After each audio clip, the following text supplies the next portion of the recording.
Welcome to the MFR Coaches podcast, where we talk about how you can create a six-figure MFR practice. I'm your host, Heather Hommel. Not only have I been practicing MFR for 11 years, I'm also a life and business coach, especially for MFR therapists. My goal is for you to understand how to get fully booked, how to talk to your clients, and how to make sure they understand what's possible for them with MFR treatment. I'm here to help you stop under-earning, overworking, and burning out. I'll lend support so you can create the MFR practice you've always wanted. Learn how you can do it too, even if you live in a tiny town, and even if you're just starting out, and even if you've ran your practice for years. Let's go.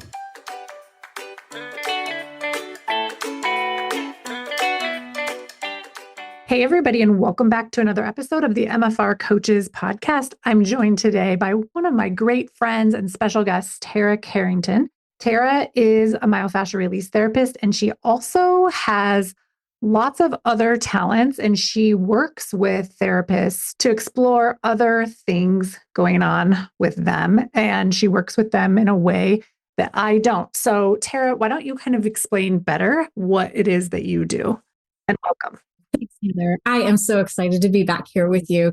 I'm sure that you could say the same thing, but since the last time I was a guest on your podcast, so much has evolved for me through the work, and it's just, I'm in a really exciting place. So thank you for having me here and for being connected to that conversation of how we're evolving in the same time that we're helping others find their way to evolve. It's just fun to be mavericks together, right?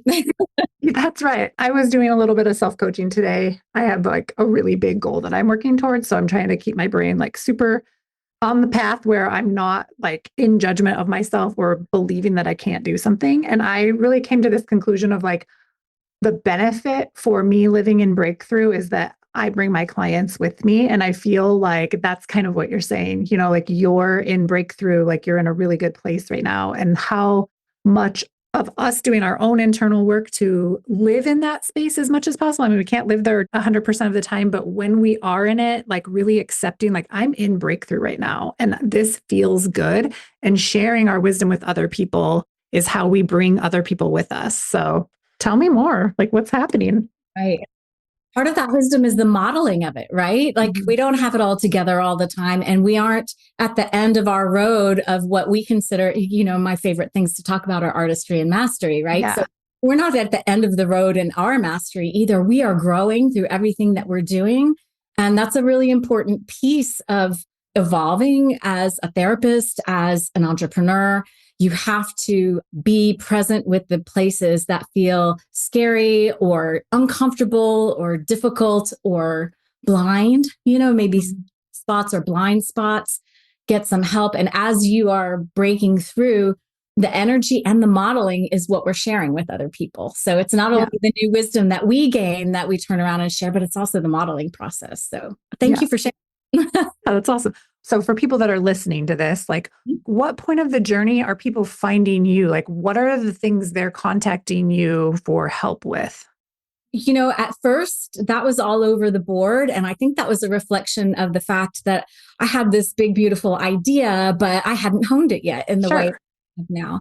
And I'm finding that the people that are staying and spending the most time with me now are people who are very much technically proficient. They've gone to a lot of classes. Most of them have gone to all of the classes. And they're in a place where they're feeling a little bit alone, or they're feeling a little bit maybe confused about what the next step is in order to keep going in their development. Of course, we go back and repeat classes.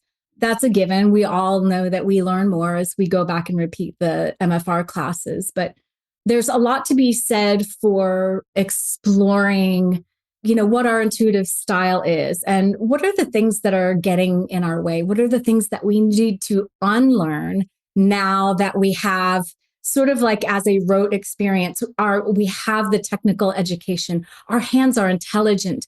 We've gotten a really good feel of our personal style. But I think the people that are working with me are saying, I get my personal style.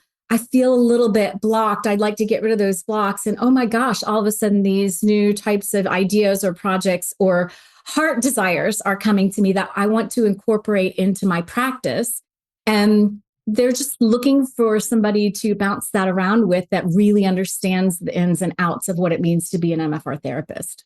I love that so much. It's so beautiful because there is so much beyond just repeating seminars or repeating the same thing over and over again. It's like, yep, do that. That's really good for you. And there's so much more available when you let yourself not be too busy or preoccupied with doing the same thing on repeat.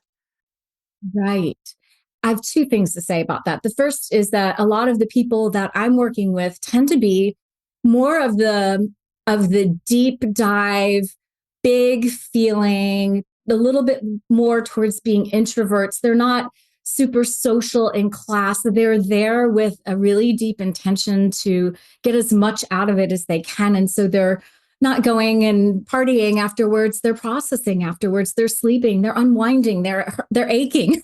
Mm-hmm. They're Yeah. doing things. And so I think those people, it can feel lonely when you leave a seminar, and we go back to seminars. But if we're not one of those like super connectors or extroverts, then we don't get the benefit of that part. And then the other piece about repeating seminars is this comes up so much in the sessions that I do with people. We go and we are therapists who know why we're going and have a sense of what's going to happen and what's going to be asked of us and what we're willing to dive into, right? And they even say, yeah, we cram the chairs together so that, the energy is intense, and we're giving you a little bit of a bigger nudge into things like unwinding and emotional release and being present with that. And then you go back to your clinic, and we can't really replicate that no matter what our skill level is. It's really hard to replicate that experience. And a lot of people start to feel really lonely or underwater or feel like they're doing something wrong. And really, it's less about that. It's just two different animals, the seminar and the treatment room. So talking about like what somebody's gifts are, what somebody's discomforts are, and what a personal expression of this work means for them, what it means to go from understanding things and doing what you have learned and parroting what you've heard versus you have that down. You understand and stay devoted to the principles, which I will forever, ever, be a proponent of. We stay devoted to the principles that we learn in class. Yeah. But you're starting to work with not having your mind come through your hands, but having your heart come through your hands. I love that. That's so beautiful. And I love this idea of like identifying your gifts and your discomforts, because you can be incredibly successful and fulfilled, like in spite of any discomforts that you have, or in spite of any like quote unquote flaws that you believe you have. It's like you can do all of this work. You can have mastery and artistry, like in spite of ourselves. Do you know what I mean? Like we're the only ones that really block us from having that, right? And it's so nice that you're here as such an instrument of uncovering these things, your artistry, your mastery, for people who have come to the point where they're like, like what else is here? I'm feeling lonely. I want something else. Like this can't be all there is. I remember feeling like that at the end of MFR3, like this can't be all there is, right?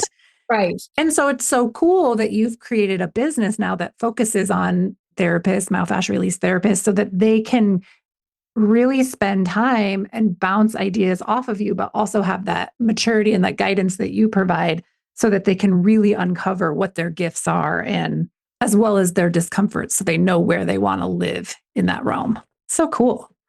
Yeah, I love it too. I mean, this has been the most rewarding extension of my role as a hands-on therapist. Yeah. And it took me a little while to get over myself. I'll be honest with you. Sure. It's scary. Who am I to put myself out there as a mentor with a capital M, right? It's a business. And I've sort of just started to embrace this honor of being a therapist for therapists. It is an honor. Love that. A therapist for therapists. That's a good tagline. We should write that down. Tara Carrington, the therapist for therapists. Yeah, I mean, at first that made me shake a little bit. Like, who am I? Yeah. But through this work and feeling like, oh, so many people just need a deep listener to be reflecting back and we've learned so much through MFR about deep listening. And you made a beautiful point earlier that I want to come back around to, that knowing our blind spots or our weaknesses, I don't know if I even want to say it that way, but knowing the places where we're a little bit more fragile, whether that's personality or experience or a little bit of trauma or whatever it is, knowing these places and befriending them is actually the road to authenticity. And artistry is born of authenticity, right? So, yeah, like I talk with people a lot about how when you're faking it, when you come to the table, you're faking that smile or you're faking that up energy. You're pushing down the resentment that you've worked so many hours, and that as soon as you get done with this and you added someone in at the end of the day because they felt desperate, and now you've got to go home and tend to your family and all of these things. When you're painting on a smile, but pushing all of that down, you're still communicating it through resonance. Yeah. And resonance is the real healer in the room, so that precedes any of our skill. Their energy is reading ours, whether they're aware of it or not. So really being able to befriend yourself in a very whole way, and almost like having a friend to talk to during sessions when you're feeling a little bit lost or empty, or dare I say it, bored, just feeling a little flat, then you have this therapist identity self, this observer self to be in discussion with, because we're in discussion about it during the week, right? And yeah, working on. And it's just so much satisfaction being able to be a whole person with our patients. It's so liberating. Like that's the biggest thing, when we're liberated from that fear of saying something wrong or not appearing to know every answer when we're asked a question, versus being able to feel with them in the moment, utilize curiosity in the portal of the moment rather than the idea of the patient's diagnosis or need. That is what leads to all of the attunement that leads to magic. I love that so much. And I do think it's so important to normalize and just point out, like, when we are working by ourselves, doing what MFR therapists do, it does feel lonely. And there are times where you just don't know the answer, or you second guess yourself. And then sometimes if you don't clean that up or have the support system to know that you're second guessing yourself, it just piles on more and more and more. And then you become more and more insecure. And that does show up in the results of your treatment. Like you said, you can't really fake your way to being the therapist that you want to be. You've got to have awareness around what your strengths and your weaknesses are, so that you're just onto yourself. And it's not about, how we say weakness or whatever. It's not necessarily a weakness to have areas that you need to work on. I feel like you're kind of creating super strength when you can really tell yourself the truth about what you like and what you don't like and what you fear and what you see coming down the pike is going to be a problem. And just having all of that curiosity around, like, isn't that interesting that I feel this way at the end of the day when I'm thinking this way? And isn't it interesting when I've had this support around myself, like the results that I'm having when I'm really fully supported, even when things aren't perfect? Because I don't know of a life where things are perfect, really, ever. Right. It's not true. Yeah. And honesty is the foundation of that energy that we're sharing. It's just not true if you feel like you've made it to the end of the road. There is no end of the road. I think we're sort of summing up like how I have evolved, like, or how the business has evolved based on what I've learned. And that, when I first started and it was a daydream that I wanted to put into action, it was really about creating this compassionate space and this really deep connection and dialoguing and having your intuitive style be, create something. Not that that's not how I feel. I do. But the vehicle for that is self-knowledge. Yeah. And you said it so well. Like, that is part of who you're bringing to the table. It's part of who you're bringing to your business plans. If you ignore it, then you're just creating that 1 foot on the brake, 1 foot on the gas thing. Mm-hmm. Yeah. And it's ratchety. Yeah. You don't go anywhere. You're holding back. Yeah. Why don't you tell us a little bit about what your programs are like today, or what are the different offers you have? Okay. I do a lot of one-on-one sessions. Some people sort of schedule one here and there when they have a subject that they want to explore or ask an opinion or just talk out loud about it. But the majority of people want a bit of a deeper dive and a deeper exploration in that. So, I have packages. People can sign up for packages and work one-on-one. Very joyful. I'm pretty flexible about how that works because what I've found is everyone has a different need for space in between sessions. So, we talk about something and like anything else, it's not like a click, click, click, check off kind of list. It's an experiential kind of exploration or playfulness. Yeah, it's like customized. Yeah, yeah. So there isn't all that much format around that. There's just a different way to either dive in on a regular basis to really go deep or every once in a while. So I have both there. I do have 2 small group cohorts that I'm working with. And then I also started something really new that sort of comes as a surprise at how potent and amazing it's become. It's actually a writing group. I love that. Tell us everything about the writing group. Okay. I'll just start by telling you that I was an English major before That's I so went to. cool. I feel like I knew that, but I forgot. And you were also in the band, right? I was also in the band. That's right. I played cymbals. That's so cool, though. That's just like, let's go on a riff on this really quick, because my kids are in band. Like I've had 2 drum majors. My daughter's applying to be drum major. So you were in a big marching band in college, playing cymbals. Yes, at Florida State University. And that was almost my entire college experience. I love that. I'm not a big football fan. Yeah. But at the time, Florida State was a really big football team. We went to national championships in Arizona at the Fiesta Bowl twice. I got on a plane twice to go out and do that. And I got to travel to every game on Saturdays. It was a blast. And it was an instant family in college, which was really an important thing at a school of so many people. Yeah, it's so cool. I just love that. And you played the cymbals. My daughter was playing the cymbals for quite a while, and she was just like, I don't know why I have this part. Like, you have to just be counting the whole song and you like just play intermittently, right? But you have some of the biggest parts I feel like it just like brings everything together in the music. So I just love knowing that you played the cymbals. I'm going to remind her about that. Yeah. Kudos to her. Like, you cannot make a mistake playing cymbals. Everybody knows if you make the mistake. Yeah. Yeah. You have to really know how to count your music and follow along. You have to be good at reading music and understand rhythm. And you also have to be strong physically because we do a lot of visuals and, it hurts the hands. And when you're holding cymbals for a snare player, they delight in hitting really hard because that's what they do. And so it takes some physical fortitude as well. So yay for your daughter. That's right. Okay. Now let's go back to your English major. Okay.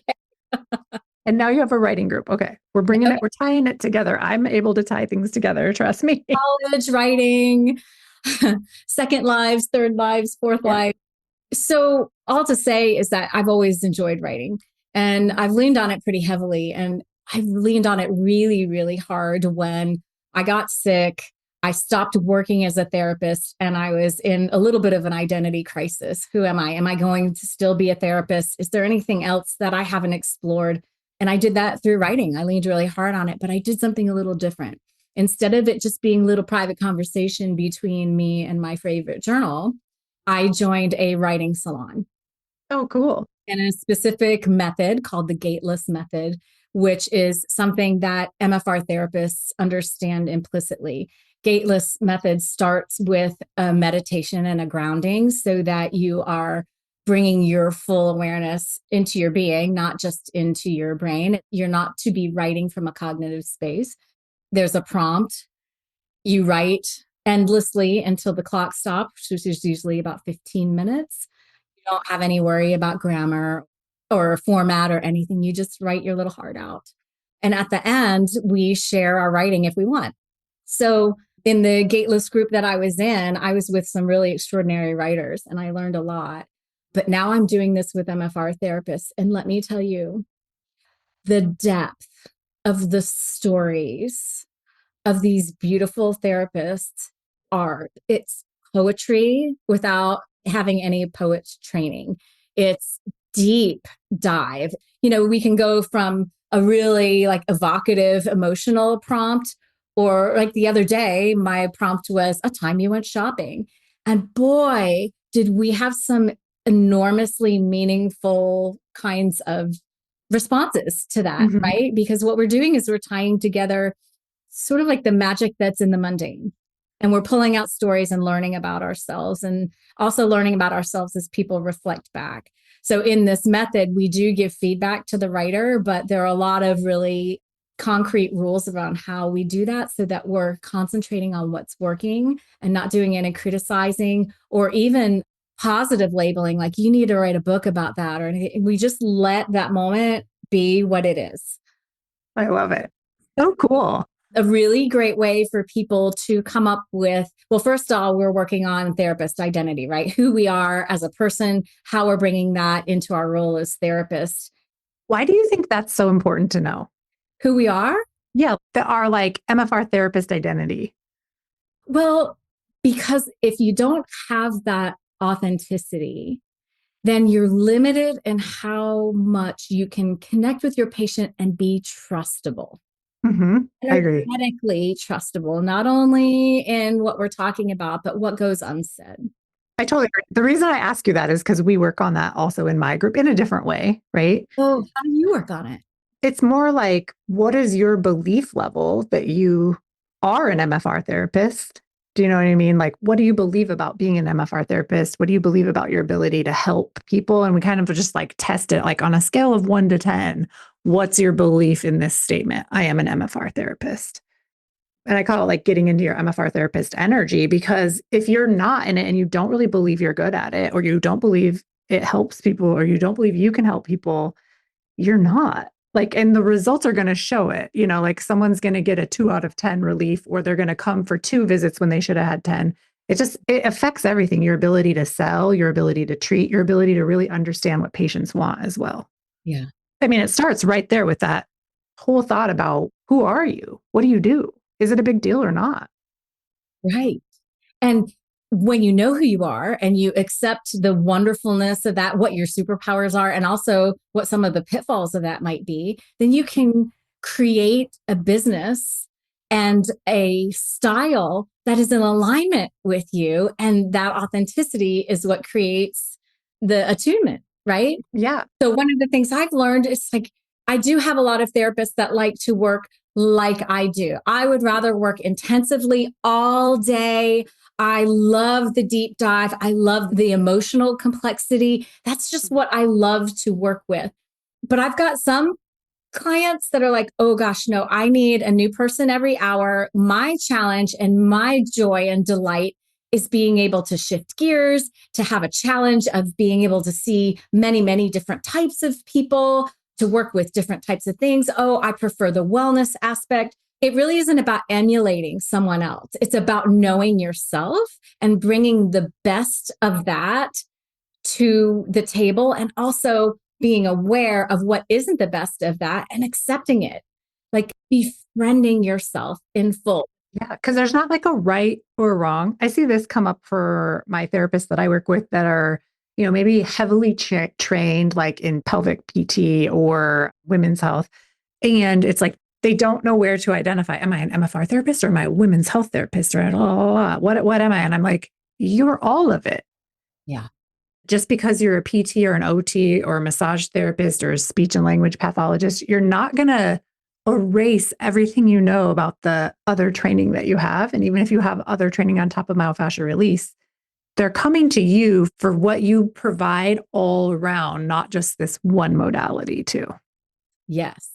And that goes along with I've come to believe that mastery involves a tremendous amount of unlearning. Yeah. So unlearning how we've emulated, we're unlearning how we've labeled.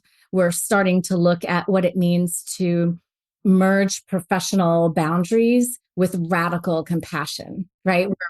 And we have to do our own personal work with where our comfort levels are with that, where our authenticity is with that versus when we're imitating something we saw. And that's how we all start, by imitating what we've seen. Yeah. So yeah, being able to really get clear on what our gifts and challenges are, it's essential for being at the higher level of practice. Hey there, it's Heather, and I've got something very special coming up that you won't want to miss. I'm hosting a powerful webinar called How to Have Predictable Profit Even in Unpredictable Times. If you're tired of feeling uncertain about your income or stressed by unpredictable cash flow, or even thinking thoughts about the economy, this 90-minute presentation is exactly what you need. Mark your calendars for May 5th at 11 a.m. Central Standard Time. During our time together, I'll show you exactly how to stabilize your income even when life feels unpredictable, increase your profits without adding more hours to your schedule, and confidently grow your wealth even in challenging times. Reserve your spot now by visiting www.themfrcoach.com/profit. And that's not all. I'll also be opening applications for my exclusive mastermind Beyond 100K. This mastermind is perfect for any service-based business owner or therapy provider who's already fully booked and making at least 50K or more in their business, and who wants to ensure that they have peace, calm, and clarity as they increase their profits. Together, we'll tackle advanced strategies for sustainable growth, mindset shifts to unlock your full earning potential, and tools to streamline your business to reduce stress and reclaim your time. Application and sales calls for the mastermind open on May 5th and close on May 19th. Plus, if you apply in the first 24 hours and are accepted, you'll receive an incredible bonus: unlimited Voxer support directly with me throughout the duration of the mastermind. This is a juicy, juicy bonus. Beyond 100K officially kicks off July 8th. It's your time to finally build a business that supports your life, not the other way around. Reserve your spot for the webinar and get ready to apply for the mastermind by visiting www.themfrcoach.com/profit or through the link in the episode's show notes. I can't wait to support you in achieving predictable profits and creating the business and the life you truly want. Do you think it's also like ever evolving? So like maybe you kind of learn, like you learn, you unlearn, and then it's like you get to another level of whatever work you're doing and you're learning and unlearning again at that level. Absolutely. That's the joy and the pain, right? Mm-hmm. Yeah. Yeah. I always tell people, when I go to coach a call, I'm like, I might look like everything in my life is perfect, but you're paying me to show up to be able to see your brain and to tell you what I see that's going on with you. So it doesn't do you a service for me to not do my own work and come show up there cleanly. I should be presenting as if I have nothing going on because I'm only focused on what you're doing. But in my own private life, I'm in a fight with my husband, my kids didn't come home at curfew, my laundry isn't done, and I probably cried today. You know what I mean? And I'm happy to share that, I'm a person with messiness and my own problems. It doesn't have to mean I have to show up to my job like that, because I have a very big support system that I've created for myself in order to be able to do that. And I do it very perfectly imperfect. Which is the goal, right? Yeah. Yeah. And it's okay. I've gotten to a point where it's okay to have both, right? You can have a very successful business and still have work to do on yourself. You don't have to start from perfection. And I think as I've watched you create your business, and I know a little bit behind the scenes, as that drive to really come out guns a-blazing and like you've got all your systems and everything down. And it's just not possible to start at perfection. It's a mess. Right. It's going to be very uncomfortable in the beginning. That is a real challenge for me as a right brainer, because right brained thinking is sort of like big picture and everything's sort of swirling and hanging out and being compared to each other here and, put up against that and, oh, wonder. And then boom, all of a sudden it just sort of lands in a whole knowing one day. Well, you can't work like that in your business or even in your self-knowledge, right? You have to push into, I'm not ready for this. The path is the mechanism to get to it. Mm-hmm. If I stay back from the path, then it's all just going to keep swirling out around me. But yeah, I really struggle with that as a right brainer. That's something that I have to be constantly in touch with. Just try it. If people are laughing because you're just trying something again. But are people laughing? I don't Like, know. do other people really care? What I know is I have to stay focused on the people that I'm working with who are really deep into the work, and this is what they need. Yeah, I think that's so good, Tara, because it's like if we focus on the people that are never going to buy from us or never want our help, we miss the people in front of us that are wanting our help, wanting our work, wanting us in our imperfection. Like we don't have to try hard to get those people. And this is just like things that I'm learning right here on this call. Do you know what I mean? It's like Yes. really believing that the people that want our help are right in front of us and we don't have anyone else to prove to or impress or even like we don't need their permission to change our minds. That's right. Yeah, having that focus and believing it has been the only way I've gotten through is really like putting on my blinders to what people might be thinking Yeah. and following the juice, following that spark. That's how this writing group started. I was doing it. It seemed like it might be good to help people tune into dialogue, or maybe they're into, this is, we're learning how to dialogue as we're giving feedback to each other. And it's turned into something so enormous in a really short amount of time that this morning I was talking about putting together a retreat for us this summer to do it in person. So we're doing a writing retreat. And that's not something that I developed from my entrepreneurial brain. It was us following the juice. They asked me for it. Yeah. Well, and that's the best way to provide something, right? Like your audience is asking for it, so you create it. Right. And Versus the other way around. And then you got to convince people and try to like educate them on why they need it. yeah. So, tuning into marketing something juicy like that is advocacy. Yeah. Advocacy, right? We are connecting to the people that will be in alignment with us. Everybody isn't for everyone. Yeah. Thank God. Because there's a lot of people I don't want to work with, or I don't want to, you know what I mean? Like when you really ask yourself, like, yeah, there's people I don't like. And I don't need everybody to like me. It's just natural for that to be there. If we all had to like each other, I think we would be miserable. Well, we'd all be vanilla. We'd all just be likable, right? It's like just good enough. Yeah. Ew. Right. I love vanilla ice cream, though. Don't get me wrong. I'm sorry. I should have picked a different metaphor. It's fine. Chocolate girl. What can I say? Yeah. And that's one of the really cool extensions of these people that I'm working with that have sort of gotten to that point where technical proficiency isn't a problem anymore. Learning about who they are as a person and how that contributes to their therapist identity is actually something that's really sparkly and magnetic for them to do. They're doing that. And as they're in that, they are coming up with these juice topics, right? Like, I've always wanted to do a class on XYZ. I've always wanted to do a TED talk on this. I've always wanted to write a book or a memoir. Those are the kinds of things that I'm finding myself circling into with others, and to have it just be happening to me at the same time, it feels like deep companionship and like it feels like deep spiritual work. Mm-hmm. We're here working in collaboration for what our mission is as human beings who became therapists because we wanted to help people.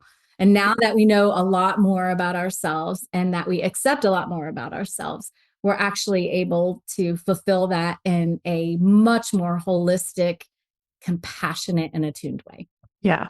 I love that. And I think too, like with your help and working with therapists and helping them hone their craft so that they are putting themselves in places where they are giving TED Talks, where they are writing books, where they are either starting podcasts or being interviewed on podcasts, where they're putting themselves in thought leadership positions. It only magnifies the mission of making myofascial release more mainstream and less like something that would be nice to do, or there's a lot of therapists that still keep MFR secret because they're afraid to talk about it because they don't know how to talk about it. Like we're our worst enemy, basically, where that is concerned is that whole not learning how to talk about it just keeps it hidden from people. So I really appreciate and enjoy that people are unlocking. And even if they're not talking about MFR in their books or they're not going on a TED Talk to give a speech about MFR, I think even just having that information in their bio, that's their roots, that's where they come from, it makes other people curious. And it also just gives our profession, our industry, legs to stand on. Agreed. And, there's a flip side of that coin as well. As you were talking, I was thinking you were talking about people who find it intimidating to talk about what myofascial release is. And the flip side of that is people who are closer to an evangelist about what it is. And they're really talking about it with a lot of this sort of forceful. Yeah. Pushing it on people. Pushing it, using absolutes when they're describing it about what it's capable of, those kinds of things. And number one, that can turn people off. But number two, that's just a reflection of someone who hasn't integrated themselves into the work. They're still in a place of evangelizing. Repeating it back. And again, we all go through that. It's a foundation. I cringe when I think about how I was when I first was coming up in the industry. She was cute and adorable. That's all I have to say. She was heartfelt. And a weirdo. Yeah. And it's that river of faith that keeps us going through the hard parts and, learning the nuts and bolts of what we're doing. And it's okay to be a weirdo. Like, I'll just put that out there wherever you are in your journey. Like, it's part of the journey. Yes. People probably still think I'm a weirdo. So I don't think I've really shaken that, but I'm okay with it. Oh, yeah. I claim weirdo. Please call me. I'd much rather be that than be, just sort of straight down the line, somebody who I could be any name or any face. Yeah, exactly. Name. Yeah. I found a really rewarding way to do this work. I found my preferences, and it took deep, deep, deep personal work for me to be able to dialogue with people who had massive, scary trauma. And all of the self-education that I'd done around trauma-informed dialogue versus just saying, take back your power, or, what the things that we see that are appropriate in class, but we can't just automatically apply in the treatment room. It's a different animal, right? Yeah, there's a finesse to it. Definitely. Yeah.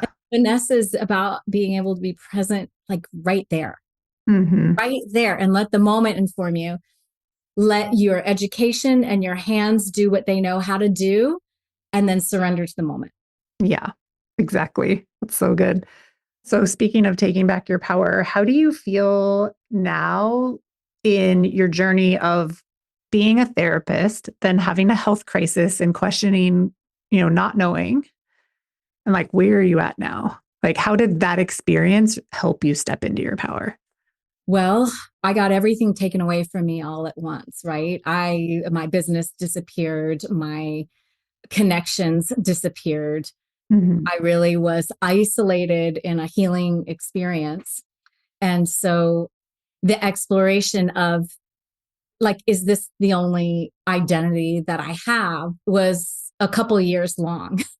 And ironically, that's what got me to the writing group, right? Because I love I have really interesting adoption stories. My children were adopted, and I have a lot around that every time I tell a story, people say, good God, you should write a book.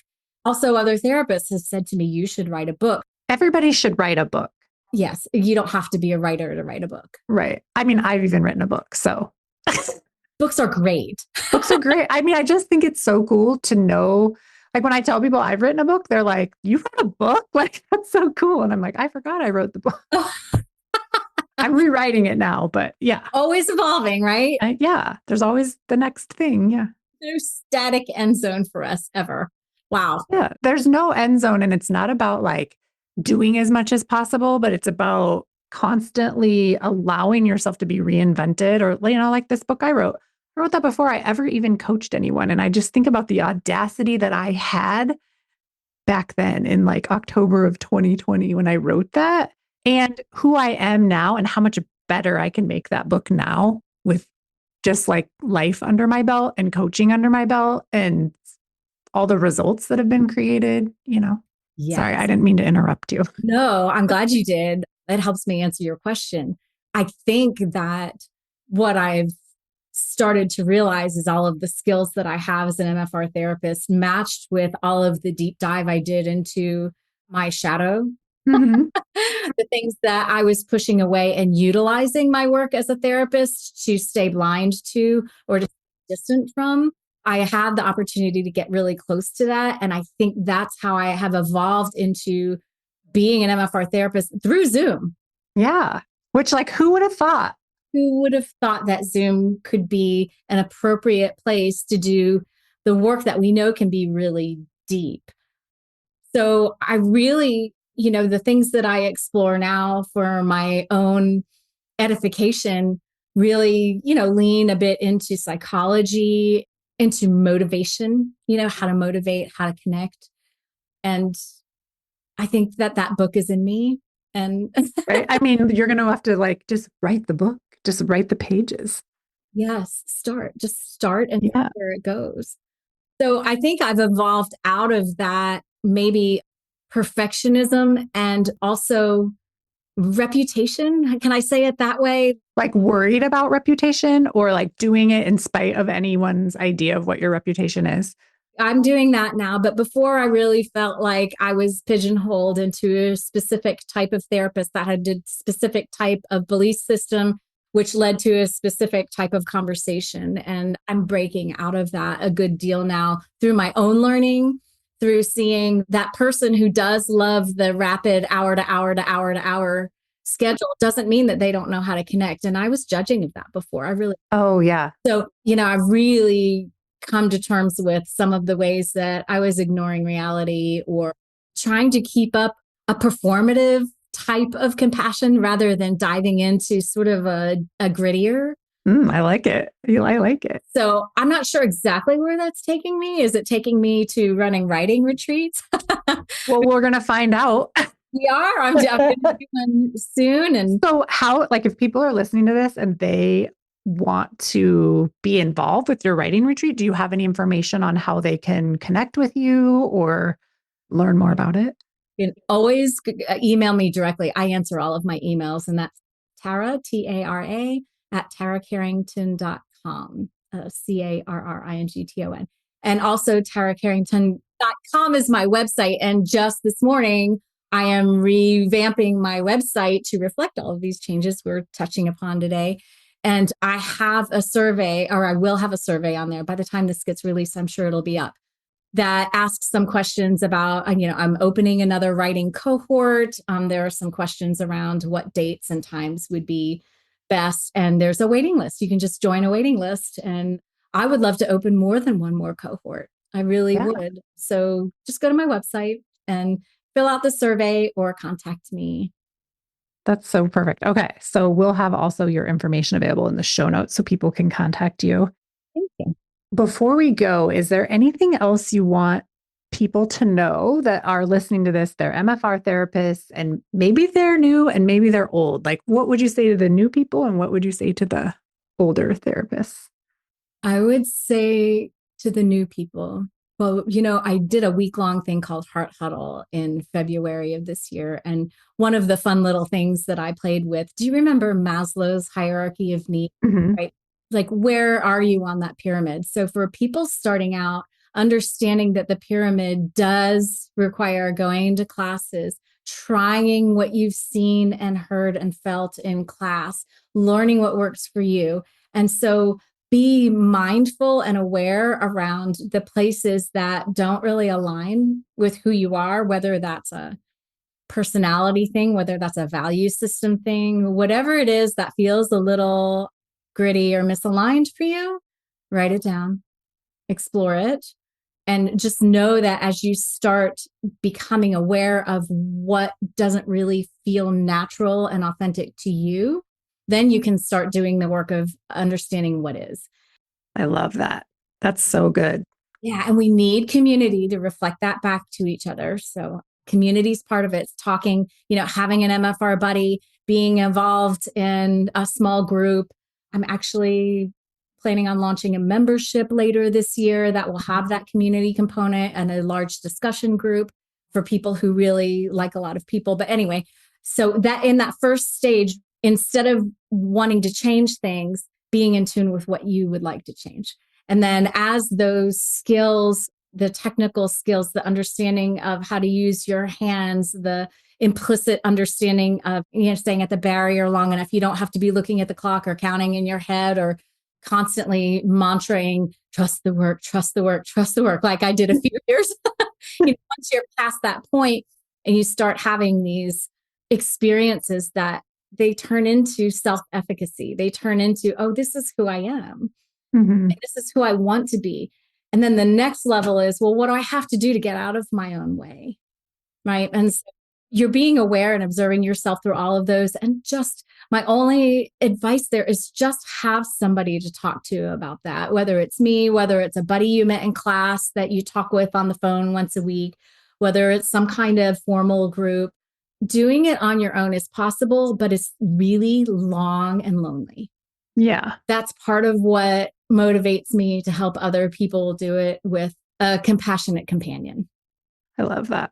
Yeah. And I think for anyone that's listening, just being open to having the support of someone else, whether it's joining one of Tara's programs, whether it's coming for business coaching, being in community and realizing how much that community aspect pushes you along in the best way. It's like you're in a canoe and someone's just like gently pushing you down, down the river versus trying to handle everything yourself or thinking you shouldn't need help or that help somehow makes you weak or wrong. I see that so much come up for people and they avoid joining either, but I can only really speak to my program, but like avoid joining my program. And then 4 or 5 years go by and they finally join and they're like, oh, I could have handled all of this 4 or 5 years ago.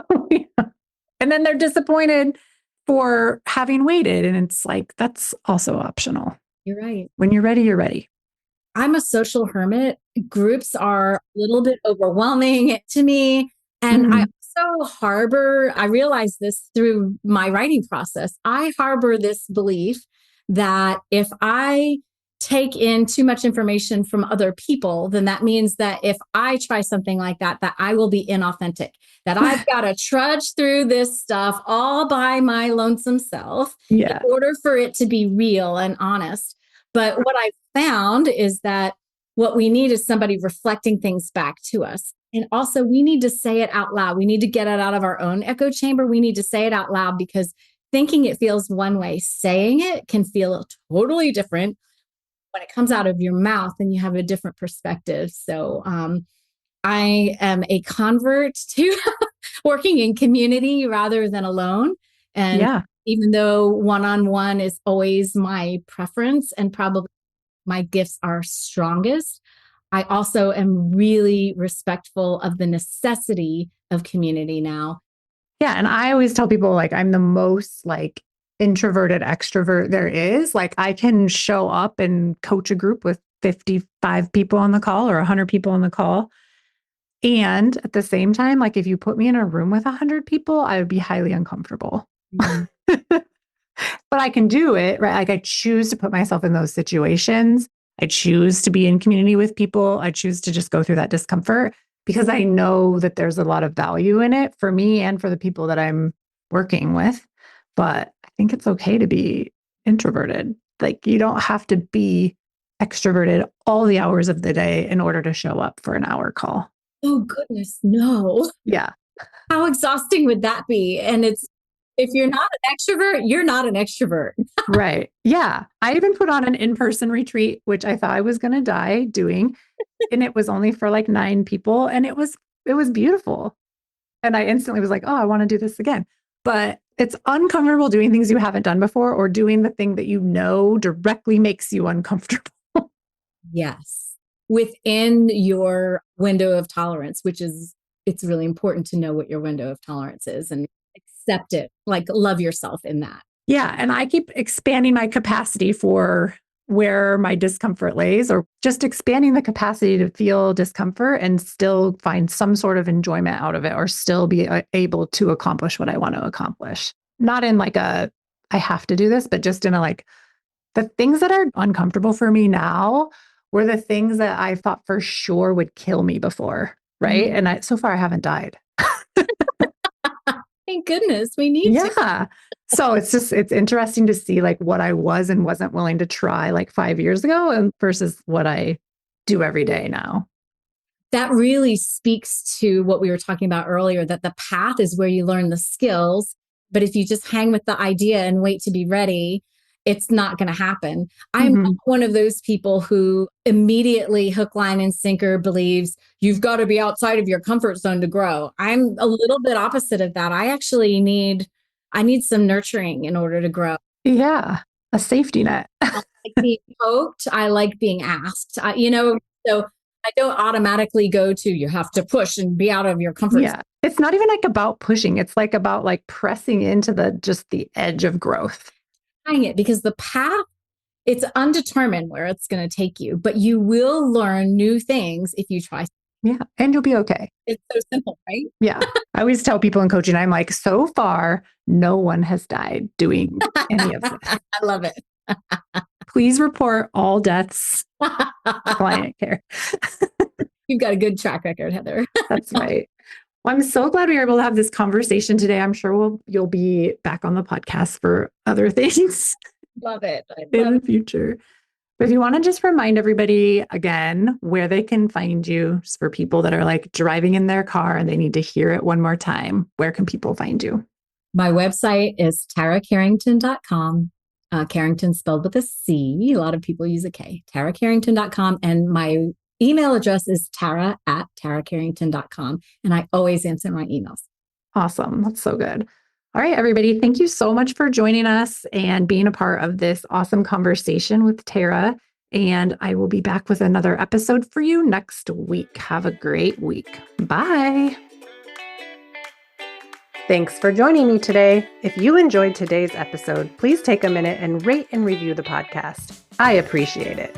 For more information, please follow me on Facebook and Instagram @The MFR Coach. And check out my website, www.themfrcoach.com, for more information.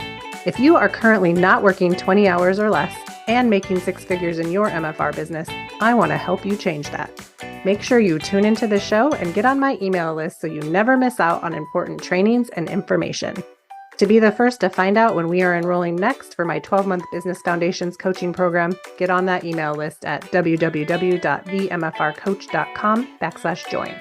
Inside this program, you'll learn how to raise your rate, overcome objections, and sell MFR.